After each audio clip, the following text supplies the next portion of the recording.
El Señor les bendiga, les habla su hermano y amigo José Plasencia. Y bueno, en esta ocasión yo quiero compartirles mi testimonio, pero desde una perspectiva diferente. Ya les hablé de mi conversión, de mi peregrinaje espiritual. También les hablé de cómo me fui dando cuenta de las doctrinas católicas, cómo pude darme cuenta que las doctrinas protestantes no eran bíblicas, no eran históricas y no funcionaban.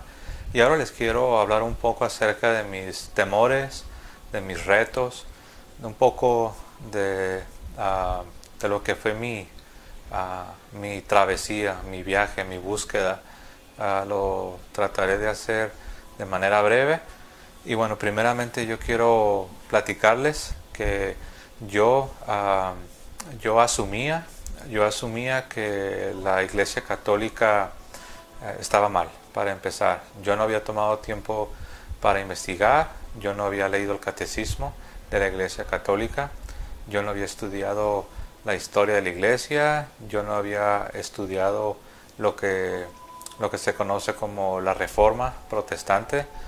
Realmente yo no había estudiado a fondo las creencias de Martín Lutero, de Juan Calvino, de Zwinglio, de Knox. Realmente, simple y sencillamente, yo daba por sentado, yo asumía que ser protestante era lo correcto. Ser protestante, eso era lo que yo tenía que ser. Entonces, ese fue mi punto de partida. También, pues, yo quisiera compartir algo que quizás, si eres protestante, si eres evangélico, quizás te puedes identificar con esto.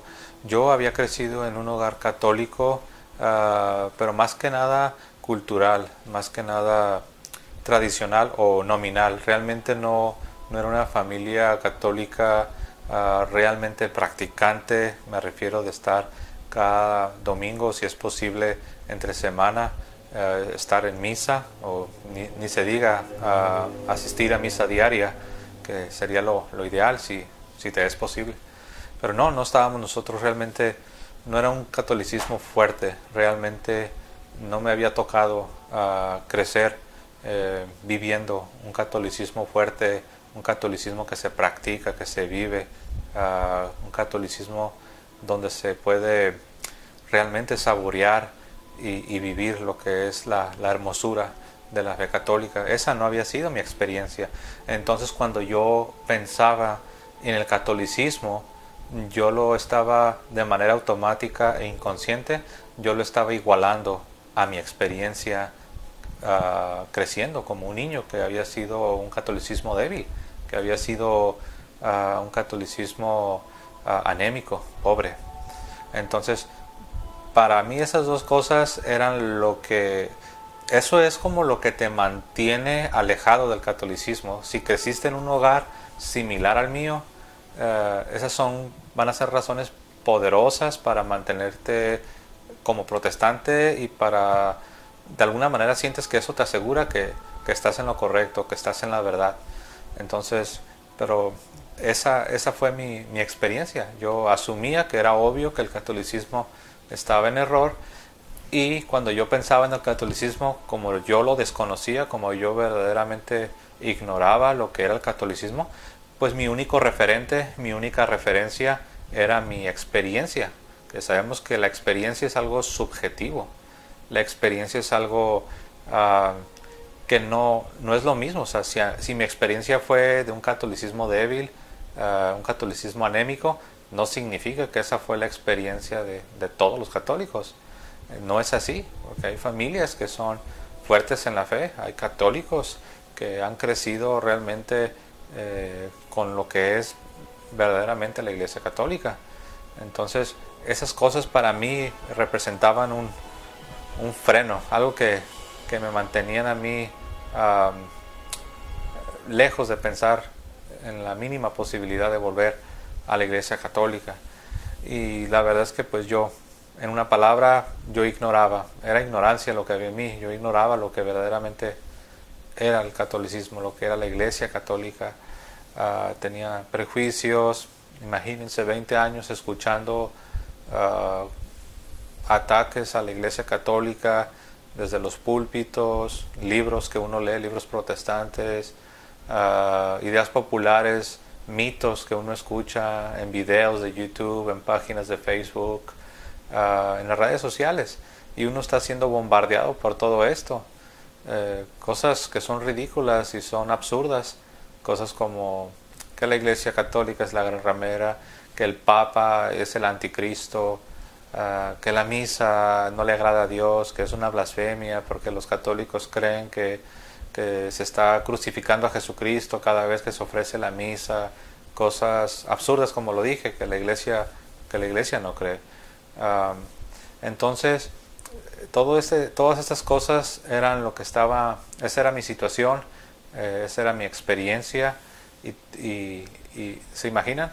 Para creer todo lo que les he mencionado y de repente pensar en la posibilidad de hacerte católico era prácticamente imposible. Sin embargo, me sucedió. Me convertí al catolicismo por convicción. Lo había sido porque mi familia me crió en el catolicismo. No tuve la dicha de que me enseñaran toda la fe católica, que me enseñaran, que me pasaran todo lo que es la riqueza de la fe católica, pero pues Dios en su misericordia, ahora ya como un adulto, me permitió conocer esta hermosura y esta riqueza de la fe católica, y no solo conocerla, me ha permitido abrazarla, me ha permitido hacerla mía, y estoy muy agradecido. Wow. Bueno, yo comencé este viaje de regreso a casa, de regreso a la Iglesia Católica. Lo comencé tratando de demostrar que la Iglesia Católica estaba en error, tratando de demostrar que el catolicismo era falso. Y ahora lo pienso y digo, ¿cómo se me ocurrió pensar eso? Pero pues tal era mi ignorancia, y tantas eran las cosas que yo desconocía que sí, era lo que yo pensaba. Yo pensaba que la Iglesia Católica estaba no en un error, estaba en muchos errores, y pensaba que el catolicismo como sistema de creencias era falso, y yo asumía que mis creencias, mi sistema bautista de creencias era lo correcto. Pero bueno, así fue como yo comencé. Yo no empecé a estudiar para aumentar mi conocimiento. Yo no comencé a estudiar el catolicismo para hacerme católico. Solo fue porque yo quería estar, como se dice, armado. Yo quería estar armado hasta los dientes para poder destruir los argumentos de los apologistas católicos. Yo quería estar bien cimentado, bien fundamentado para poder defender mi fe protestante. Pero bueno, conforme yo hice esto, poco a poco, de manera gradual, me fui dando cuenta que era todo lo contrario, que el que estaba en error era yo y no la Iglesia Católica. Comencé a ver debates. Yo veía debates entre apologistas protestantes y apologistas católicos, en particular bautistas. Yo veía mucho a un predicador y defensor de la fe bautista, su nombre es James White, y yo lo veía debatir contra apologistas católicos, principalmente de un apostolado que se llama Respuestas Católicas, en inglés Catholic Answers, y yo veía los debates y yo quería que el bautista ganara, yo quería que el bautista demostrara que la Iglesia Católica estaba en error.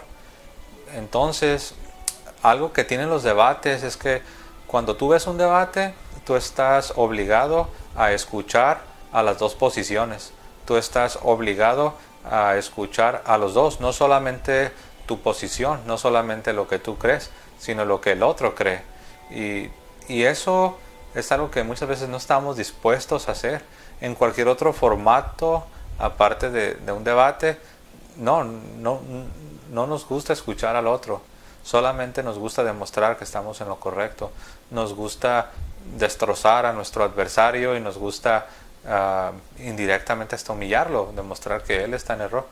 Pero al tú sentarte a ver un debate, no tienes opción. Tienes que escuchar lo que lo que el otro tiene que decir. Y eso me sucedió. Empecé a escuchar las dos posiciones y me fui dando cuenta que, bueno, al principio yo recuerdo decir cosas como, oye, parece que los católicos tienen algunos puntos interesantes. Parece que los católicos no están del todo mal, tienen algunas cosas que son verdaderas. O, por ejemplo, había preguntas que algunos apologistas católicos le hacían a los apologistas bautistas, protestantes, y algunas preguntas yo no quedaba satisfecho con la respuesta de mis propios debatidores protestantes bautistas, ni yo mismo, que era un bautista, que era un protestante, ni yo mismo me sentía satisfecho con las respuestas. Recuerdo que una vez un apologista católico le preguntó al apologista bautista, le preguntó, ¿tú cómo sabes cuáles son los 27 libros de la Biblia? ¿Tú cómo sabes cuáles son los libros que deben pertenecer a la Biblia, que deben pertenecer en particular al Nuevo Testamento? ¿Hay un versículo? ¿Me puedes dar un versículo? ¿Me puedes dar un pasaje donde se dé la lista de los libros que pertenecen al Nuevo Testamento? Y el apologista bautista se quedó prácticamente sin palabras. Lo único que respondía es que Dios sabía cuáles eran sus libros y que la Biblia se autoidentificaba a sí misma, que uno al leer la Biblia uno podía sentir que eran palabra de Dios. Pero esa no era la pregunta es, ¿tú cómo llegas a la conclusión de que son 27 los libros del Nuevo Testamento? ¿Tú cómo puedes saber con una seguridad 100% seguro de que son 27 y no 37 o no 17? ¿Por qué 27? ¿Quién te dijo que 27? ¿En qué versículo dice 27? ¿Dónde está el capítulo de la Biblia donde te da la lista de los 27 libros? Tú dices que solo lo que está en la Biblia debes creer, que si no te puedo mostrar con un versículo una doctrina no la vas a creer. Pero entonces tú muéstrame el versículo. ¿Dónde están los 27 libros? ¿Dónde está la lista? La respuesta es que no hay versículo. La Biblia no te dice cuáles son los 27 libros. ¿Quién lo dice? La tradición sagrada. ¿Quién lo dice? La tradición apostólica. ¿Quién lo confirmó? ¿Quién lo definió de manera dogmática? La Iglesia católica. Y eso fue una de las cosas que me abrieron mis ojos. Me fui dando cuenta que nosotros como protestantes verdaderamente no teníamos todas las respuestas como yo pensé que las teníamos. Y así fui descubriendo, empecé a leer la historia de la Iglesia, empecé a leer a los padres de la Iglesia, a los discípulos de los apóstoles y a los discípulos de los apóstoles, los padres apostólicos de los primeros siglos. Y me di cuenta que ellos creían en la Eucaristía tal como la Iglesia católica lo cree. Ellos no decían que era un símbolo, no decían que solamente era un memorial. Ellos decían que era el cuerpo y la sangre de Jesucristo. Hablaban con un lenguaje católico, hablaban de obispos, de sacerdotes, de diáconos, hablaban de la preeminencia de la Iglesia de Roma y del obispo de Roma. Hablaban como católicos, se referían a la Eucaristía como el centro de la adoración cristiana. El centro de la adoración cristiana en los escritos de los padres no es un sermón, aunque había un sermón, había una homilía, pero el centro siempre fue la Eucaristía. Por eso es que el altar, aún en las iglesias protestantes, ellos le llaman el altar a la parte central y dicen pasa al altar o el llamado al altar. Pero un altar es donde se coloca un sacrificio. En las iglesias protestantes hablan de altar, pero no hay sacrificio. En la Iglesia católica tenemos las dos cosas. Hay un altar y hay un sacrificio, el sacrificio de la Santa Misa, que es el mismo sacrificio. No son muchos sacrificios, Jesús no se vuelve a crucificar, es una representación, es una actualización del único y solo sacrificio de Jesús, que se actualiza, se trae a la realidad cada vez que se celebra la Santa Misa. Pero todo eso está en los padres, en los escritos de los padres de la Iglesia. Y me fui dando cuenta de esas cosas y me entró un temor, porque te podrás imaginar, 20 años de protestante, 20 años de bautista, toda tu vida ya ha sido marcada por el protestantismo, y de repente pensar en la posibilidad de que tal vez estás mal, de que tal vez estás en error, y le empiezas a dar el beneficio de la duda a la Iglesia Católica y empiezas a aceptar la posibilidad de que la Iglesia Católica verdaderamente sea lo que clama ser, es decir, la Iglesia fundada por nuestro Señor Jesucristo. Y pues todo eso fue muy impactante para mí, me fui dando cuenta, pero empecé a tener una lucha, un conflicto interno. Yo no quería ser católico, yo quería permanecer siendo un bautista, un pastor bautista. No lo he mencionado, pero pues yo ya estaba en el ministerio de tiempo completo. Yo había estado yo en el equipo pastoral, había sido asistente de un pastor por 5 años, había sido misionero por 1 año y medio, había sido yo maestro, predicador, encargado de, estaba muy involucrado en el evangelismo. Entonces mi vida verdaderamente había sido dedicada, había sido consagrada al ministerio cristiano protestante, bautista. Entonces pensar en hacerte católico es como que tu vida la ponen de patas para arriba, como se dice, pies arriba, como que todo tu mundo va a cambiar, tu vida está a punto de ser impactada, y pues te da un miedo, te da temor, porque muchas cosas te cruzan por la mente. Piensas que tal vez estás desviando, que tal vez estás haciendo algo que no deberías de estar haciendo. Sin embargo, al mismo tiempo te das cuenta que no es algo subjetivo, no es un engaño, no es así como que tú mismo estás torciendo las ideas adentro de ti. No, es algo objetivo, es algo que cualquier persona puede leer la historia, cualquier persona puede leer a los padres de la iglesia, cualquier persona puede tomar el catecismo de la Iglesia Católica, cualquier persona puede ver los debates. No es algo tuyo, es algo objetivo, cualquier persona. Y luego cuando descubres que no eres el primero que te estás haciendo católico, sino descubres que miles, entre ellos muchos pastores y teólogos protestantes, en el pasado se han hecho católicos, y pues yo no lo sabía. De hecho, yo pensaba que yo era el único, que esto solamente me estaba pasando a mí, pero después me fui dando cuenta que no, que miles y miles de protestantes han vuelto a la Iglesia Católica, desde pastores, teólogos, maestros, laicos. Yo la verdad no sé qué sucede, pero me doy cuenta que Dios está llamando a muchos protestantes a volver a la Iglesia Católica. Es increíble. Es algo que tiene ya tiempo sucediendo en los Estados Unidos, en el mundo de habla inglesa, pero también ya está sucediendo en Latinoamérica, en el mundo de habla hispana. Dios está haciendo algo. Dios está llamando a muchos hermanos protestantes evangélicos, los está llamando a volver al seno de la iglesia, nos está llamando a su iglesia. Es verdaderamente, perdón, esto es un milagro, esto es obra de Dios. Dios está usando las redes sociales, porque me doy cuenta que muchas de esas conversiones están ocurriendo gracias a las redes sociales. ¿Y por qué? Porque las redes sociales nos dan una oportunidad, de explorar, de escuchar, sin comprometernos demasiado.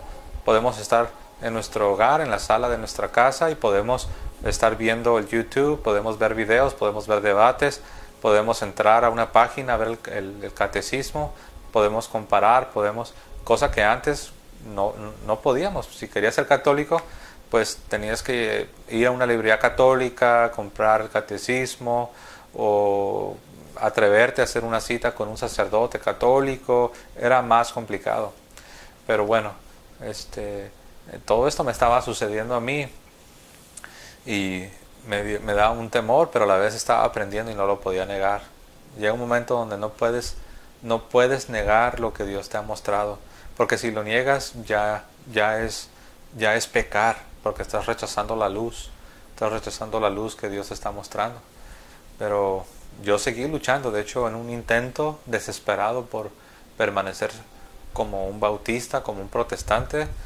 Yo dije, no, sabes, ya voy a parar de estudiar el catolicismo, y simplemente voy a irme a un seminario teológico, lo que yo necesito es instrucción, más instrucción ya la tenía, pero yo tal vez pensé que necesitaba más. Dije, voy a ir a hacer mi maestría en divinidades al seminario teológico Bautista del Sur, en inglés es el Southern Baptist Theological Seminary, en Louisville, Kentucky, y hice mis preparativos, hice los arreglos que tenía que hacer y pues mi familia y yo nos fuimos al seminario y pues en el seminario sucede todo lo contrario. Yo pensé que en el seminario me iban a demostrar que la Iglesia Católica estaba mal, estaba en error y que nosotros teníamos la razón. Pues no sucedió eso, fue todo lo contrario. Para empezar, lejos de escapar del pensamiento de la Iglesia Católica, fue todo lo contrario, fue como realmente, miren, cada doctrina que estudiábamos, cada doctrina que veíamos en el salón de clases, siempre se veía a la luz de lo que la Iglesia Católica creía.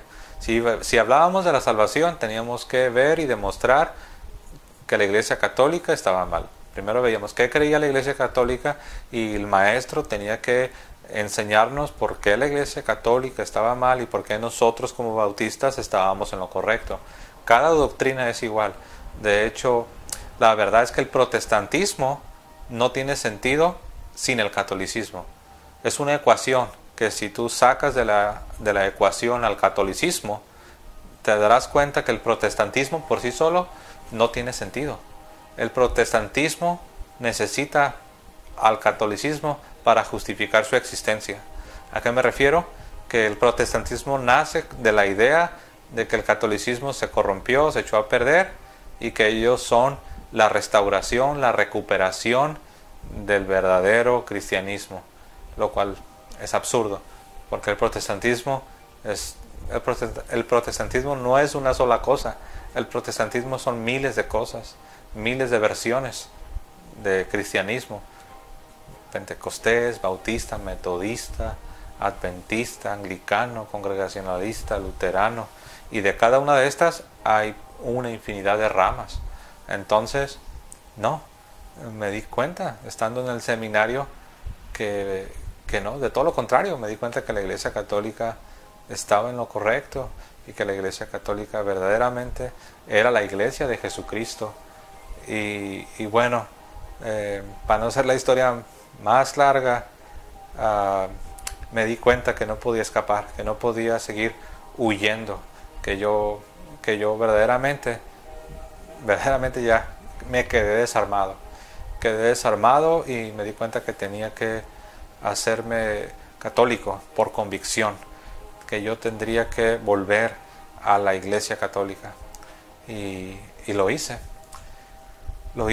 A mí un tiempo en el que también me daba temor, porque pues mi esposa, ella nunca había sido católica, ella había sido criada en un hogar bautista muy conservador y ella toda su vida había sido bautista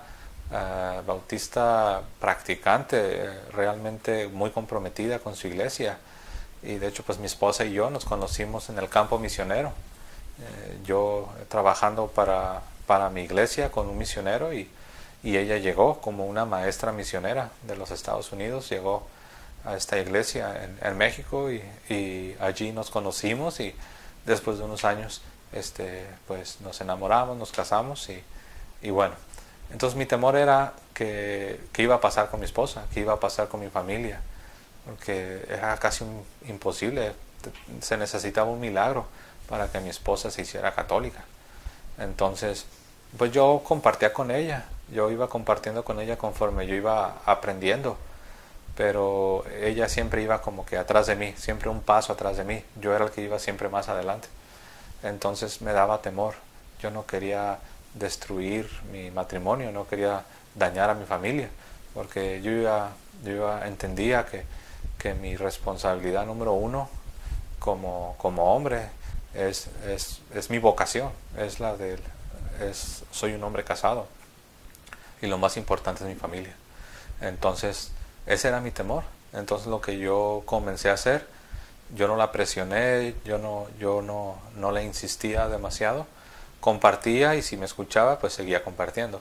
Pero lo que yo comencé a hacer fue empecé a orar con más fuerza. Comencé a rogarle a Dios con más insistencia y le dije a Dios: Señor, si tú quieres que yo sea un católico, si tú quieres que yo continúe adelante con esto y que yo vuelva a la iglesia católica, yo te pido y te ruego que hagas un milagro en mi esposa, que tú le muestres a ella, que abra su corazón y que ella también pueda comprender lo mismo que yo estoy comprendiendo.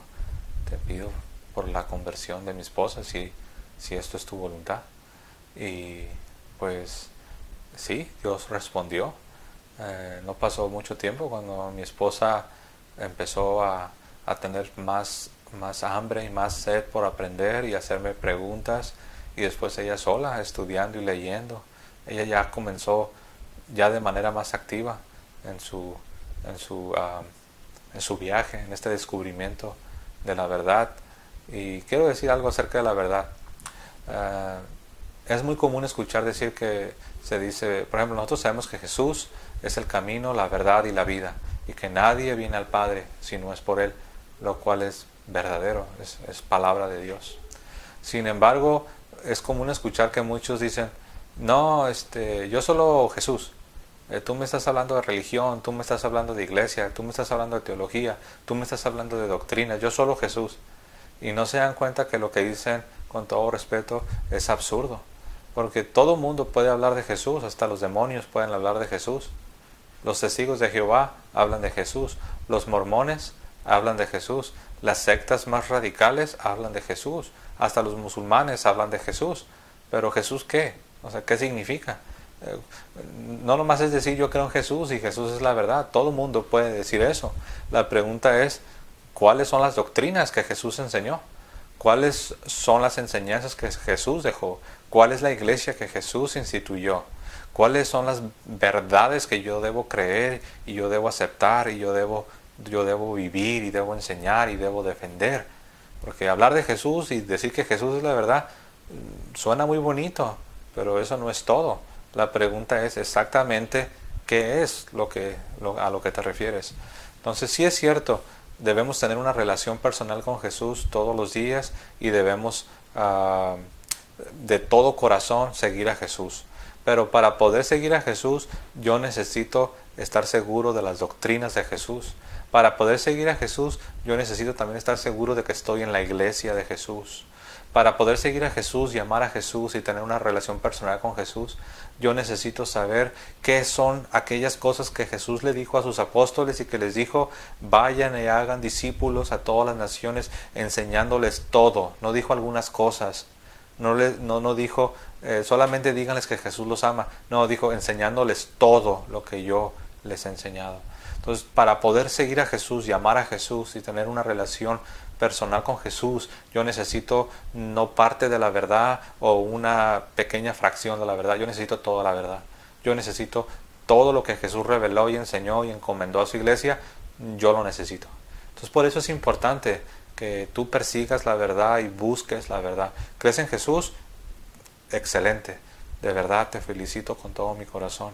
Pero si tú crees en Jesús, amas a Jesús y Jesús te ha impactado de una manera muy especial, entonces tu deber y tu obligación es conocer y descubrir exactamente qué fue lo que ese Jesús que tanto amas nos dejó. ¿Cuál es la iglesia que ese Jesús que tanto amas instituyó? ¿Cuáles son las doctrinas que ese Jesús que tú tanto amas nos ha dado? Y necesitas encontrar la verdad, abrazarla y entregarla y pagar el precio que tengas que pagar, pero necesitas seguir adelante. Te animo y te invito a que si tú no has pensado en todo esto, lo medites. Y bueno, para volver a mi experiencia de conversión, de regreso a la iglesia, pues bueno, terminé convirtiéndome, mi esposa también se convirtió, después nuestras hijas las bautizamos y ahora pues toda la familia estamos en la iglesia católica, estamos muy contentos, estamos muy felices y pues ahora hemos tenido un nuevo comienzo. Como dije, hay un sacrificio que se tiene que hacer, es como la perla de gran precio que la Biblia nos habla. Este mercader de perlas encontró esta perla preciosa, hermosa, y tuvo que vender todo para poderla comprar. Si él no hubiera estado dispuesto a vender todo lo que tenía para poder comprar la perla, no lo hubiera podido hacer. Si no estaba dispuesto a vender todas sus posesiones, no iba a poder quedarse con la perla de gran precio. Y eso te va a costar. Si eres protestante, si eres evangélico, te va a costar. Es un sacrificio que tienes que estar dispuesto a hacer por Jesucristo, y te va a tocar vender todas tus posesiones, hacer el sacrificio que tengas que hacer. Pero te digo una cosa, vale la pena. Ha sido algo sublime, algo hermoso. Estar en la Iglesia Católica te acerca a Jesucristo. Participar de los sacramentos, participar del sacramento de la Santa Eucaristía es algo hermoso. El cuerpo y la sangre, cuerpo, alma, divinidad de Jesucristo, que se nos da y se nos entrega cada vez que participamos de la Eucaristía, es un misterio profundo, es algo hermoso, y es algo de lo cual los padres de la Iglesia hablan en todos sus escritos. Los discípulos de los apóstoles, lee primero a los Corintios capítulo 10, y fíjate cómo Pablo habla de la cena del Señor, habla como que es el cuerpo y es la sangre de Jesús, y es hermoso. Bueno, no me voy a alargar más, aquí lo voy a parar. Si tienes alguna pregunta o necesitas quizás alguna recomendación, siéntate con libertad, deja un comentario, haz una pregunta y trataré de responder. Y bueno, pues por mi parte es todo. Que tengan un hermoso día, que Dios les bendiga.